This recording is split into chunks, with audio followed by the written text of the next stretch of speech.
Hello everyone, আসসালামু আলাইকুম। আজকে তোমাদের সাথে শেয়ার করব আমি সুন্দর একটা ভিডিও। কারণ আজকে আমি গিয়েছিলাম আমার বড় খালামণিদের বাসায় দাওয়াত খাওয়ার জন্য।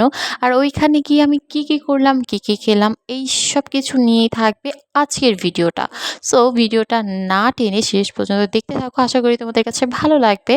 তো এই তো গিয়ে দেখি আন্টিও বিশাল আয়োজন করে ফেলেছে। এখানে রুই মাছ ভেজেছে, এখানে ডিম ছিল, এরপর ছিল কাবাব, সালাদ, দেন হচ্ছে চিংড়ি মাছ ভাজা, যেটা কিনা আমার মোস্ট ফেভারেট। এরপর এখানে ছিল চিকেন রোস্ট। দেন আমি হচ্ছে গিয়ে প্রথমেই ওয়েলকাম ড্রিঙ্কস খেয়ে ফেলি। দেন এখানে ছিল সাদা পোলাও। তো আমি একটু দেরি করে যাই, একদম যেতে যেতে প্রায় ৩টার মতো বেজে যায়। তো গিয়ে হচ্ছে আমি খেতে বসে যাই সবাইকে একসাথে নিয়ে, কারণ সবাই আমাদের জন্য কেউ খায় নাই। তো আমরা যাওয়ার পরেই সবাই একসাথে খেতে বসেছি। তো আমি দেখো কি সুন্দর সব কিছু আমার প্লেটে নিয়ে আমি সাজিয়ে খেতে বসেছি। তো প্রথমেই আমি রুই মাছটা দিয়ে একটু খেলাম। এরপর হচ্ছে আমি ডিম দিয়ে খাচ্ছিলাম। আমার ডিম দিয়ে পোলাও খেতে ভালোই লাগে। দেন আমি একটু কাবাব দিয়ে টেস্ট করছি, আর কাবাবটা এত বেশি মজা হয়েছে, আমি ২টা কাবাব নিয়েছি।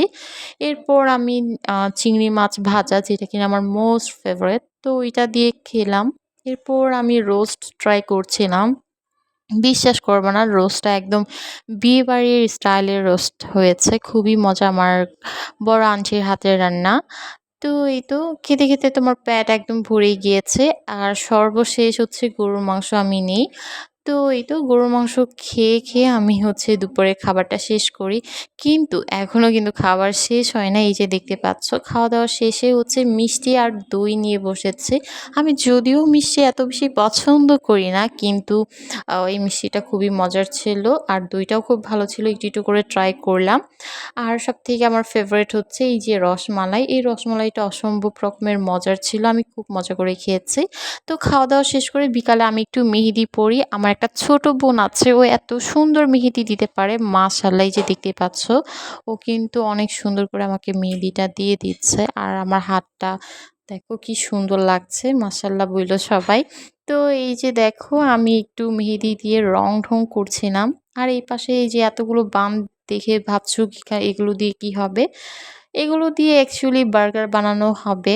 এই যে দেখো এখানে মেয়োনিজ, দেন হচ্ছে সস, বিফ সবকিছু একসাথে প্রসেস করে দেন এখন হচ্ছে বার্গার বানানো হচ্ছে সবার জন্য। আর সবাই এখানে একসাথে মিলে বার্গার খাবো। আর এই বার্গারটা অসম্ভব মজা হয়েছিল মাশাআল্লাহ। তো এই তো ভালোই এনজয় করলাম। তো আমার ভিডিওটা কেমন লেগেছে অবশ্যই জানিও। ভালো থেকো। আল্লাহ হাফেজ।